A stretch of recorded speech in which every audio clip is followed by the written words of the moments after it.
Good afternoon to all of you.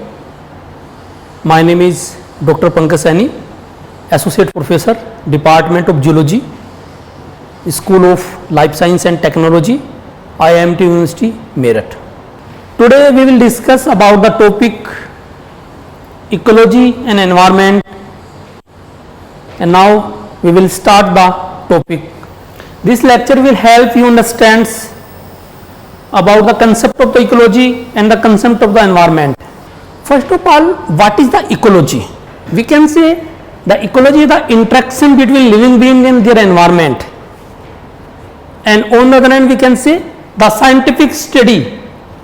The scientific study, here we select the the scientific study of interaction between the organism and their environment, focusing on energy transfer, and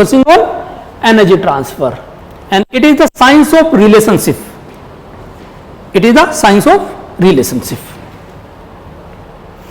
Now the term ecology was introduced by the German biologist Ernst Haeckel in 1869. It is derived from the two Greek words, oikos meaning household or place and living, and logos means study. On the other hand we can say the study of the house, the study of the nature. तो प्यारे बच्चों, ecology जो word का जो meaning मैंने आपको यहाँ पर बताया वो हमें यही बताता है कि हमारा और हमारे एनवायरनमेंट का कैसा संबंध है, हमारा इंटरेक्शन कैसा है, interaction to biotic to biotics, interaction to biotic to abiotic. यहाँ पर कुछ डेफिनेशन है इकोलॉजी की जो मैं आपको बताना चाहूँगा. यहाँ पर according to the ecologist, botanist and some environmentalist, the definition of the ecology are as: the ecology is the study of interrelation in between the living and non-living components of the environment. कैंड्रिन 1961 में बताया उन्होंने, it is the study of plant and animal, the study of the plant and animal in their relations to the each other and to their environment. अब ये environment word भी बार बार आ रहा है हमारी पहली स्लाइड से लेकर अभी तक. हम इसके बारे में आपको बताएंगे क्योंकि आज का जो टॉपिक है इकोलॉजी एंड एनवायरनमेंट ही है. The fundamental of the ecology and environment, we will discuss about the all about the ecology as well as the environment also, right. तो हम बच्चों यहाँ पर आपको आप सब कुछ आज बताएंगे कि इकोलॉजी क्या होती है और एनवायरनमेंट क्या होता है. तो firstly we are discussing about the ecology. हमने यहाँ पर डेफिनेशन देखी, हमने अच्छे से आपको बताया कि interaction between living being and their environment is called ecology. Mishra 1979, Mishra is the great scientist, great ecologist, Indian ecologist in the field of the ecology and environment science. Ecology is the abode science, is the study of ecosystem. And Odom is a great ecologist. Odom 1963, ecology is the study of the structure and function of the nature. What? According to Odom, ecology is the study of structure and function of nature. As a type of the ecology and the subdivision of the ecology. Generally, ecology is the study of the plants, animals in respect to their environment. So, for the further study, we subdivided the ecology into two categories. First one, oitecology. Second one, synecology. Oitecology is the study of one species to their environment. You know very well about that. Do you know about what is the oitecology? What ecology is the study of the one species with the environment और species का interaction. Saini ecology, group of the species is called population. The similar group of the species in an area is called population. जहां पर एक से अधिक species होती हैं उनका आपस में इंटरेक्शन और उनके एनवायरनमेंट के साथ उनका इंटरेक्शन, उसे हम बोलते हैं synecology. Synecology is the group of the population. The study of the in this field we are studies about the synecology. Synecology is the group of the population and their environment, interaction with their environment. तो जहां एक से अधिक species होती है वो community ecology भी हो सकती है, वो इकोसिस्टम इकोलॉजी भी हो सकती है. वो मैं आपको आगे बताऊंगा अगले स्लाइड्स में. Now we will discuss about the what is the branches of the ecology. हम इकोलॉजी के बारे में पढ़ रहे हैं, पहले हम ब्रांचेज ऑफ द इकोलॉजी के बारे में आपको बता रहे हैं. Branches of the ecology, first one habitat ecology. Habitat ecology is in the habitat ecology we study about the different type of the habitat and their effect upon the organism. And now the second is the taxonomic ecology. Taxonomy in this branch of the ecology, this branch of the ecology can be further subdivided into the two branch like animal ecology and plant ecology. Still further like the invertebrate ecology, vertebrate ecology, still further like the protozoan ecology and the mammalian ecology etc. तो यहाँ पर हम देख रहे हैं कि ecology is the broad term. Ecology is the interaction between living being to living being and their environment also. Hence third one is the population ecology. You know very well about the population, and this deal regarding the mutual relationships of the population in reference to other biotic component. Next one here is the community ecology. For community ecology, it embraces a complex study of the various population cohabitating, interacting, coacting and affecting each other in a given area. Community, you know about the community is the different type of population in a given area, right? उसे हम community बोलते हैं. और community ecology उनका आपस में interacting, acting and affecting each other in a given area. And now third one is the ecosystem ecology. Ecosystem ecology, it includes all the living organism of an area such as various abiotic factor and both the acting and the reacting as well as coacting in a various way to the form of most complex grade of organism. Ecosystem ecology को आपने समझा कि किस तरह से ecosystem ecology work करती है या ये इकोसिस्टम इकोलॉजी है. Third one paleo ecology. You know very well about the paleo. It is deal with the organism of a very ancient past by way of the geological and geographical means and thus help us in the tracing the evolutionary events of our earth, which would further help us in the understanding of the future trends of our environmental components. तो यहां तक हुआ. हम आगे बढ़ते हैं conservation ecology. This is the way of the studying our natural resources and their proper utilization, management and maintenance. For example our forest, water resource, mines etcetera. यहां पर जितने भी हमारे नेचुरल हैबिटेट्स हैं, जितने भी हमारे नेचुरल रिसोर्स हैं, उनका और हमारे एनवायरनमेंट के साथ किस तरह से इंटरेक्शन हो रहा है, हमारा उनके साथ कैसे इंटरेक्शन हो रहा है.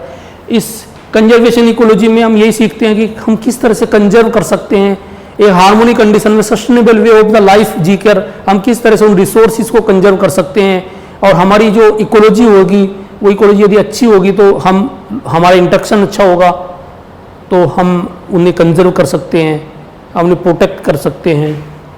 यहाँ पर next one, production ecology. In this branch of the ecology deal will about the anticipated growth and net gains or the production from the various ecological resources like the pisciculture, fish culture होगी, वह agriculture की बात आ गई, horticulture की बात आ गई, यहाँ पर सेरिकल्चर एंड सिल्विकल्चर के बारे में हम यहाँ पर पढ़ते हैं in this branch of the ecology, किस तरह से ये इफेक्ट होती हैं by the different type of the factor is called the environmental factor also. Now we study about the ninth branches of the ecology. It is human ecology. This branch deal with the man and his environment. Sorry. Man और environment के बारे में या ये branch हमें बताती है कि किस तरह से ह्यूमन बीइंग्स और एनवायरनमेंट का इंटरेक्शन होता है, किस तरह से बहुत सारी एंथ्रोपोजेनिक एक्टिविटीज़ आपने देखी होगी, वो सारी की सारी एक्टिविटीज़ ह्यूमन बीइंग के द्वारा होती है, और किस तरह से एनवायरनमेंट और मैन का इंटरेक्शन होता है। So tenth one is gene ecology. Gene ecology is related to the genetic materials, and it is the study of the genetic changes and the characteristics of in the light of the environmental factors.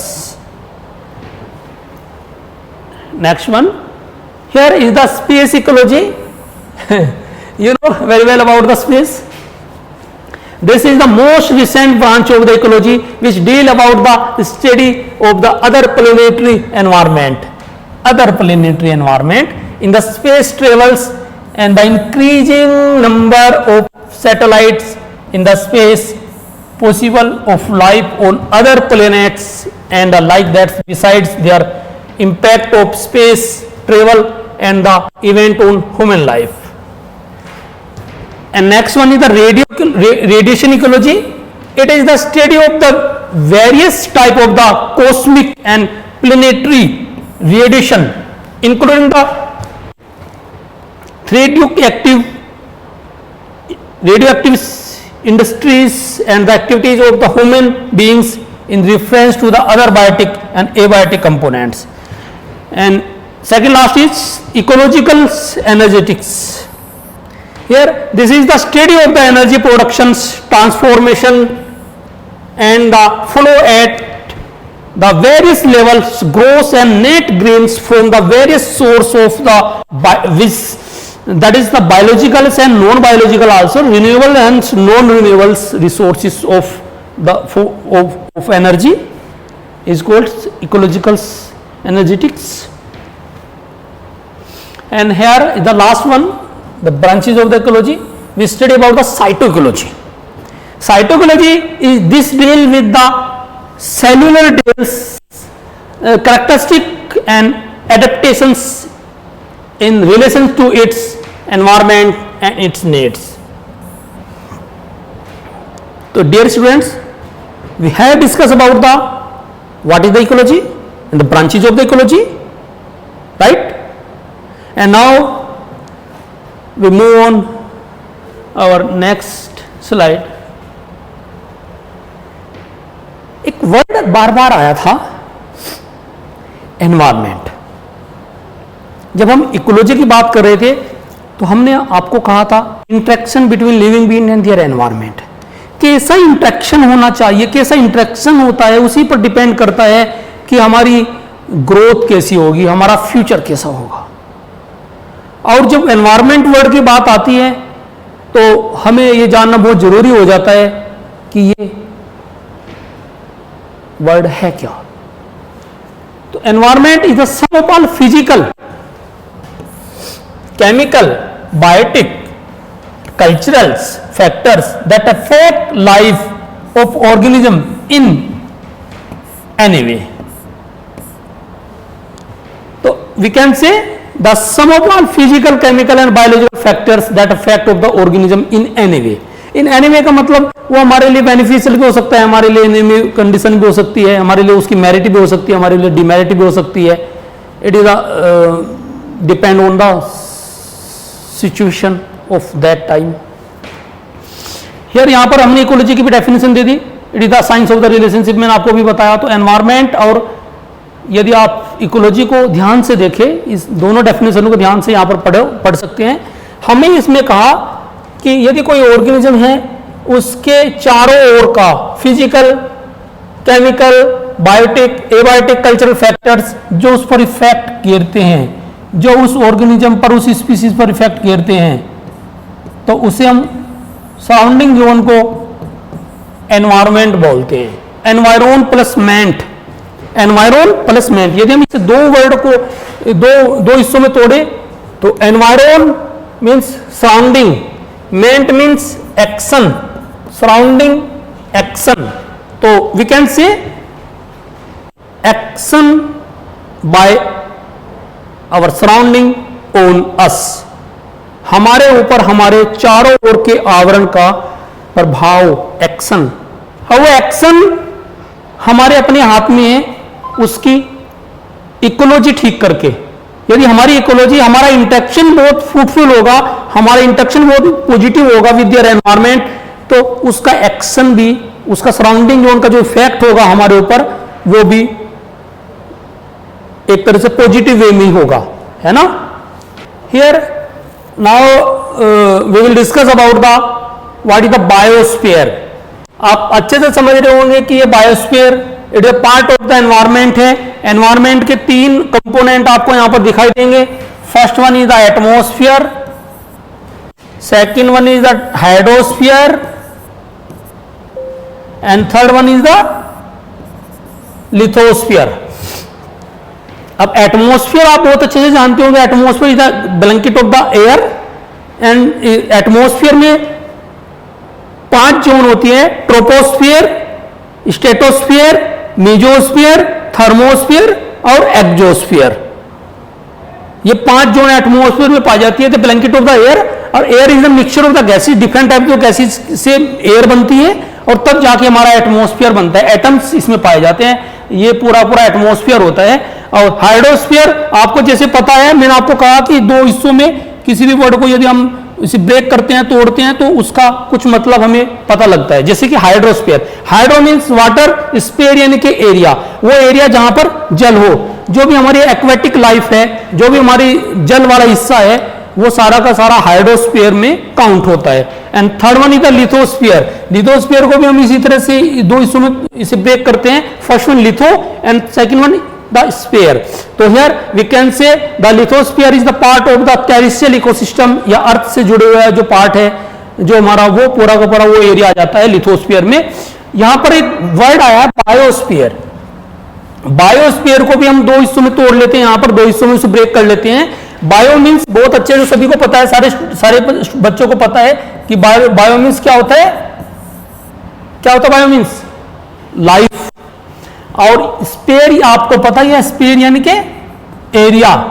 तो that's means the entire part of the earth, land, soil, water, atmosphere in which living organism are found is called biosphere. जहां पर life exist करती हो, वो area जहां पर life हो, उसे हम बोलते हैं biosphere. And on the other hand we can see the combined area of the lithosphere, hydrosphere and atmosphere is known as the biosphere। इस पूरे एरिया को हम यदि जोड़ ले, यहां पर यदि लाइफ है, यहां पर यदि लाइफ है, और यहां पर लाइफ है, और ये एटमॉस्फेयर के पार्ट में लाइफ है, यहां पर लिथोस्फीयर के पार्ट में लाइफ है, हियर इज द, यहां पर ये हाइड्रोस्फीयर के पार्ट में लाइफ है। तो टोटल लाइफ एरिया इन तीनों एरिया में, एटमॉस्फेयर में, हाइड्रोस्फीयर में, लिथोस्फीयर में, जो टोटल एरिया में जहां जहां पर भी लाइफ है, उसे हम बोलते हैं बायोस्फीयर। समझे बच्चों? बहुत बढ़िया समझ गए होंगे आप लोग, है ना। तो यहां पर हम बहुत आपको हमने एक basic concept about the ecology and environment के बारे में, the fundamentals of the ecology and environment के बारे में ये लेक्चर है। हम आपको ये आपका it is the part of your. अब एनवायरमेंट के जैसे हमने अभी आपको बताया कि एनवायरन प्लस मेंट, ये environ and circles around the term environment is the drive from the French word environor and the can be defined as the environ means surrounding and the main means actioning following the way the sum of all physical, chemical and biotic and cultural factors that affect of the life of organism in any way. So that means action of our surrounding on us. बिल्कुल crystal clear आपको समझ आ गया होगा कि what is the environment and what is the ecology. Ecology दो तरह की होती है, आपको पता है मैंने, ओर्टिकोलॉजी और साइनिकोलॉजी। एनवायरमेंट जो वर्ड है वो फ्रेंच वर्ड एनवायरमेंट से लिया गया है, जिसका मतलब सराउंडिंग, और मेंट मींस एक्शनिंग, यानी कि हमारे सराउंडिंग का हमारे ऊपर action. What do mean by the environment, ये बहुत अच्छे से आपको समझ गए हैं। अब इसमें दो फैक्टर होते हैं एनवायरमेंट के, यदि आप two factor of the environment, biotic factor और abiotic factor. All living organism in the earth में जितने भी लिविंग ऑर्गेनिज्म होते हैं वो सारे के सारे हमारे बायोटिक फैक्टर में आते हैं। देखो biotic bio means life, factor यानी कि कारक, जो हमारे जीवित या लिविंग ऑर्गेनिज्म होते हैं वो सारे के सारे बायोटिक फैक्टर होते हैं। एबायोटिक फैक्टर यानी कि जो अजीव घटक होते हैं, जो एबायोटिक मतलब जो जीवित नहीं है, नॉन लिविंग जो पार्ट्स ऑफ द एनवायरमेंट है, that is the temperature, soil, light, moisture, air currents etcetera, ये सारे के सारे फैक्टर एबायोटिक फैक्टर में आ जाते हैं ना। You know very well about that, and because the interest is the dominant factor in the field of the any work. तो please and you can develop your interest in the field of the environment and environment science as well as the biological science also, because the interest is the dominant factor in the field of the success. Biosphere के बारे में हम बता चुके हैं आपको कि क्या बायोस्फीयर होता है। Is a part of the earth surface, पूरा का पूरा मैंने आपको बता दिया है। बायोस्फीयर के बारे में बता चुका हूँ, इकोलॉजी के बारे में आपको पूरा अच्छे से बता चुका हूँ, एनवायरनमेंट के बारे में आपको we have also discuss about all three terms of my slide, my lecture and definition of the environment science. सीधी सी डेफिनेशन है एनवायरनमेंट साइंस की, द ब्रांच ऑफ, हमें अभी फिलहाल हमने एनवायरनमेंट के बारे में पूछा जाना, हम अब बता रहे हैं कि what is the environment science, what is the definition of the environment science.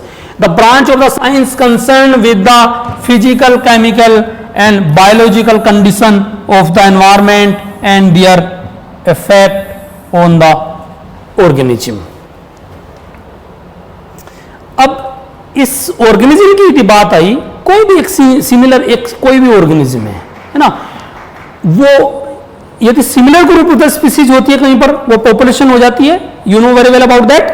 And यदि एक सिमिलर ग्रुप ऑफ द किसी एरिया में similar group of the species है, ये given area interbreed each other, और वो इंटरेक्ट कर रही है एक दूसरे के साथ, तो वहां पर पॉपुलेशन है। और different type of the group of population in a given area in a given time is called community. और ऐसे ही इकोसिस्टम है, different type of the community in a given area in given time is called ecosystem. And biosphere आपको पता ही है, it is the whole living part of the earth, ये part of the जहां जहां पर भी लाइफ है। ऑर्गेनिजम्स सॉरी, ऑर्गेनिज्म के बारे में मैंने आपको भी बताया, एनी यूनिसेल्युलर और द मल्टी सेल्युलर। वो यूनिसेल्युलर भी हो सकता है, वो मल्टी सेल्युलर भी हो सकता है। From the existing of the all the characteristic of life and individual the lowest level of the organization. सबसे ये देखो, is the fish is the one organism, is here is the bear is the one organism for example for your study point of view. Population, a group of the organism of the one species living in the same place at the same time that interbreeds and compete with each other for the resources, that is the food, meat, shelter. रोटी कपड़ा मकान आपने सुना होगा, उसके लिए ये population एक group में रहती है और वहां पर एक दूसरे के साथ फूड के लिए compete करती है ना. Here is the next one is the community. Several interacting population that inhabit a common environment and are interdependents. एक दूसरे पर डिपेंडेंस होती है ये प्यारे बच्चों. ये लेक्चर बड़ा इंटरेस्टिंग है फॉर योर कैरियर पर्पज, क्योंकि यहाँ पर ये जो एनवायरमेंट एंड इकोलॉजी वाली पोर्शन से यूजीसी नेट में भी बहुत बार मोर देन 30 क्वेश्चन के आसपास भी आ जाते हैं. It is important for your exam purpose and as well as the other competitive exam. Ecosystem, population in a community and the abiotic factor which they interact each other. जैसे marine ecosystem, here the two ecosystem के example आपने देखे हैं. One side is the marine ecosystem and other side is the terrestrial ecosystem. Biosphere को मैंने आपको बता चुका हूं कि बायोस्फीयर क्या होती है. लाइफ सपोर्टिंग पोर्शन होता है अर्थ का. Ecological niche of an organism depend not only on the where it lives but also on what it does. By analogy it may be said that the habitat is the organism's address and the niche is the profession biological speaking. Ecological niche is the professional work of a organism in a ecosystem.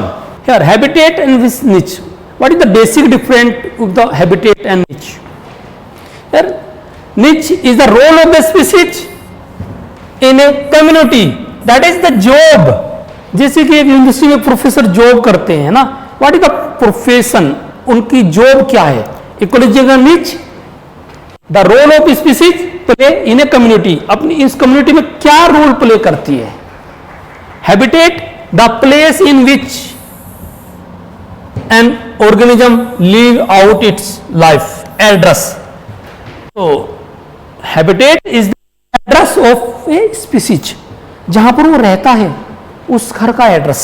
उस habitat is the address of the residents. Address पूछा जाता है. कई बार पूछ लिया जाता है आपसे कि परमानेंट एड्रेस आपका कहाँ पर है ना. परमानेंट कहाँ पर रहते हैं ना. Temporary address, permanent address. ये तो habitat, the place in which an organism live, जहां पर एक ऑर्गेनिज्म रहता है.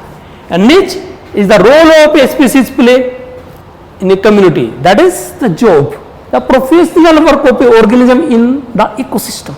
और क्लियर होकर समझेंगे. A niche is the determined by the tolerance limitations of an organism or a limiting factor.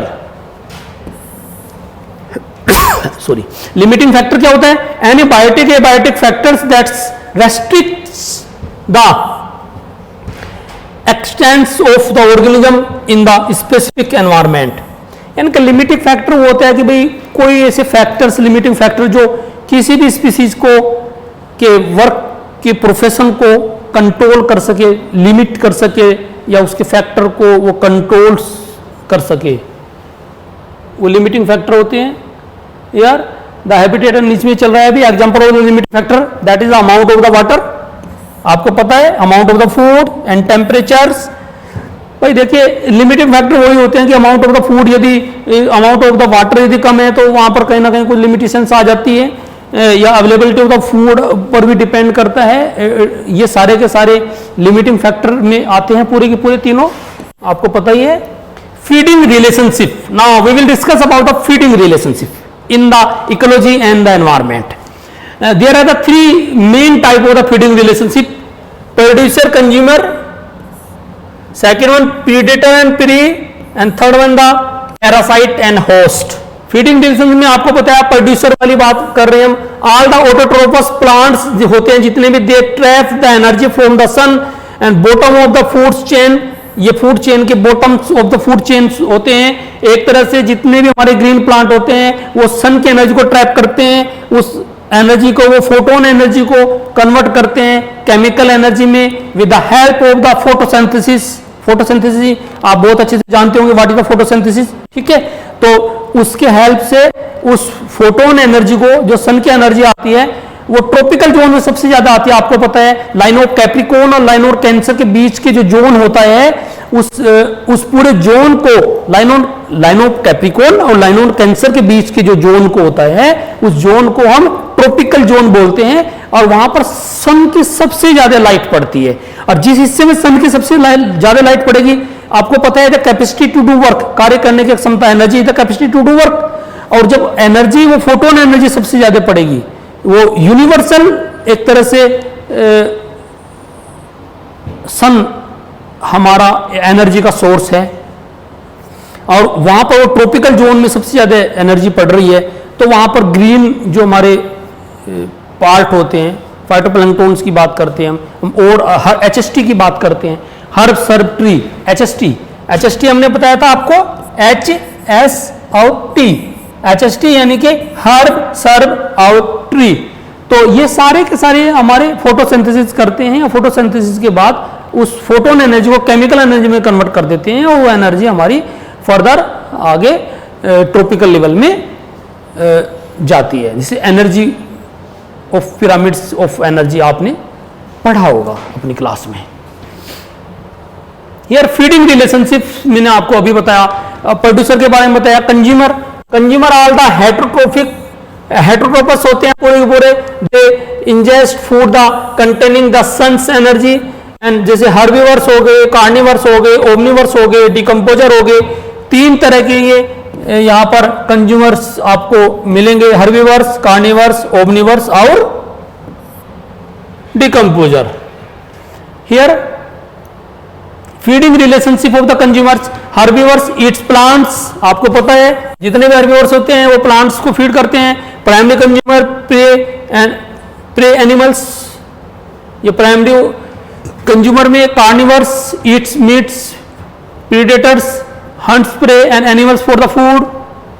Also the feeding relationship of the consumers, the carnivores eat meats, scavengers feed on the carnivores dead animals को ये आप a picture can depict more than 1000 words, एक picture हमें लगभग हजारों words से ज्यादा के बारे में बता सकती है। तो ये पिक्चर वही दिखा रही है यहाँ पर। फीडिंग रिलेशनशिप में आप लोग कंज्यूमर आपने देखा होगा, हम लोग ओमनिवर्स होते हैं, eat both plants and animals. Omniverse वो लोग होते हैं जो प्लांट्स और एनिमल्स को दोनों को फीड करते हैं, उसे ओमनिवर्स, सब कुछ खा लेते हैं ना। ये फीडिंग रिलेशनशिप कंज्यूमर में ये जो डिकम्पोजर वाला जो पार्ट है, ये ब्रेक डाउन करता है the complex compound of the dead and decaying plants and animals into the simple molecule that's can be the absorbed, sorry.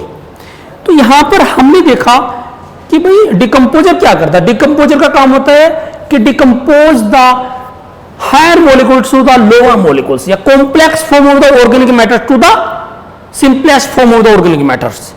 कोई भी किसी भी एनिमल्स की डेथ हो जाती है, डीके हो जाता पार्ट, तो डिकम्पोजर अपना वर्क करना शुरू कर देते हैं for decompose that thing, right. Symbiotic आपको पता है 2 तरह की रिलेशनशिप होती है, सिम्बायोटिक होती है, एक एंटीगोनिस्टिक होती है। तो सिम्बायोटिक स्पीसीज में living together the 3 type of the symbiotic, first will the commensalism, parasitism and mutualism.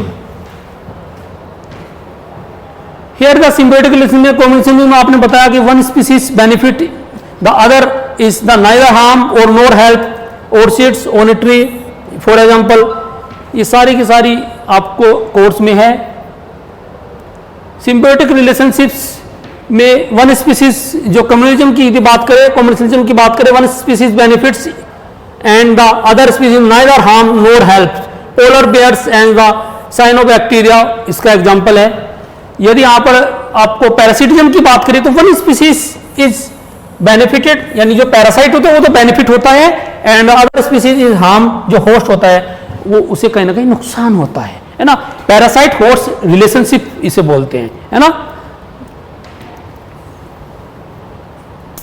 और ये पैरासाइट्स जो पैरासिटिज्म होता है, आपको पता ही है कि ये पैरासाइट्स होस्ट जो इंटरेक्शन होता है, ये सारी की सारी बहुत इंपॉर्टेंट रोल प्ले करती है in the symbiotic relationship of the animals.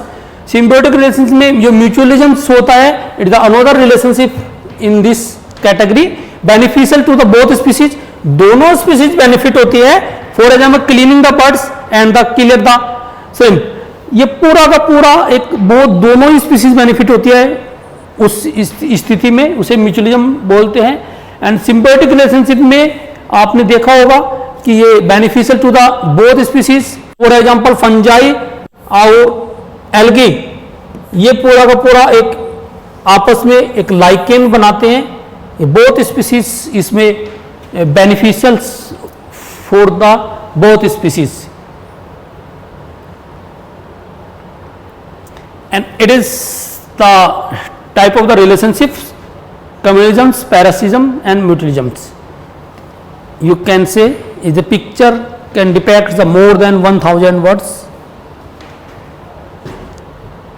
Here the tropic level, tropic level में यदि हम tropic level की बात करें, यार हम इस तरह से हम tropic level को dear students हम आपको बताते रहते हैं बार बार कि किस तरह से ये tropic level होते हैं।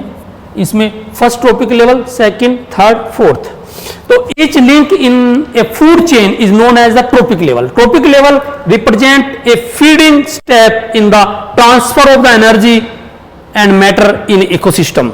तो एनर्जी जो लिंडरमैन्स जो रूल्स है 10% लो ऑफ द लिंडरमैन्स रूल्स, उन्होंने बोला था कि एक ट्रोपिक लेवल से दूसरे ट्रोपिक लेवल पर केवल 10% से एनर्जी ट्रांसफर होगी। केवल एक ट्रोपिक लेवल से दूसरी ट्रोपिक लेवल तक कितनी एनर्जी ट्रांसफर होगी? केवल 10% एनर्जी ही ट्रांसफर होगी। तो ट्रोपिक लेवल बायोमास आपको पता है, you know about the what is the biomass? Biomass is the amount of the organic matter comprising a group of the organism in habitats. As you know, more of a food chain, both the available energy and the biomass decreases. Energy is the transferred upward, but its dimensions which is transfer.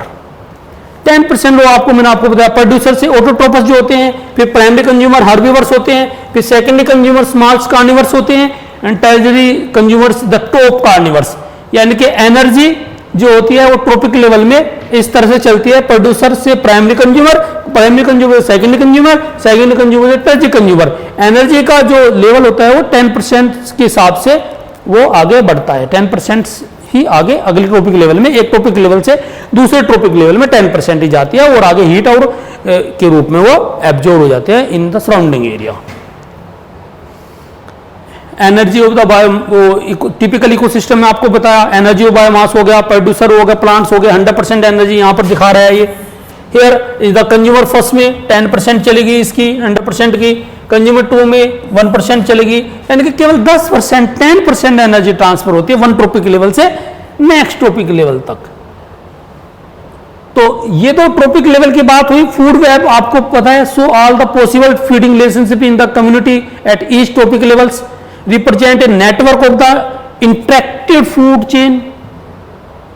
Here we can say in this picture, first part of that picture, this picture is just a one path of the energy, right? And second is the all possible energy paths, यानी कि यहाँ पर कुछ option मिली है in the form of the food web. तो food chain में एक trophic level से दूसरे ट्रोपिक लेवल पर जो फूड चेन का जो ये यहाँ पर आप फिगर देख रहे हो, इसमें एक ही वन पाथ ऑफ एनर्जी है और वो एनर्जी वन पाथ में कोई इसमें ऑप्शन नहीं है। Feed and prey and predator का जो रिलेशनशिप की बात हम करते हैं उसमें कोई ऑप्शन नहीं है। और हियर यहाँ पर एक स्पीसीज के पास कई सारे ऑप्शन हैं फीड करने के लिए, एनर्जी को कंज्यूम करने के लिए। तो डियर स्टूडेंट्स, हमने यहाँ पर ये सारी चीजें पढ़ी। हमने आज के इस लेक्चर में आपको फंडामेंटल्स ऑफ द इकोलॉजी के बारे में बताया कि इकोलॉजी क्या होती है, इकोलॉजी की बेसिक डेफिनेशन, इकोलॉजी की ब्रांचेज ऑफ द इकोलॉजी बताया पूरा का पूरा।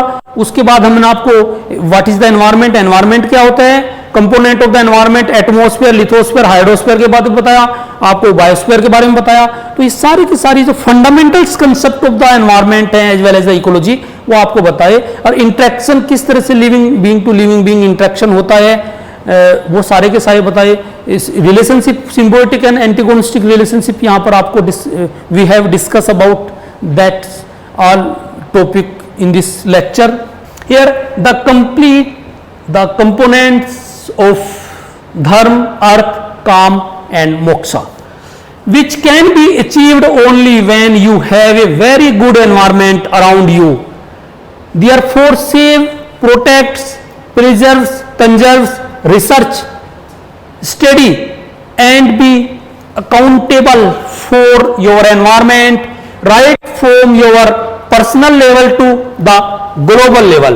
That's why it is said, act locally and think globally, because this whole world is a nest Vasundeva Kutumbakam. And last one, save the environment. Thank you all. Thank you very much to all of you.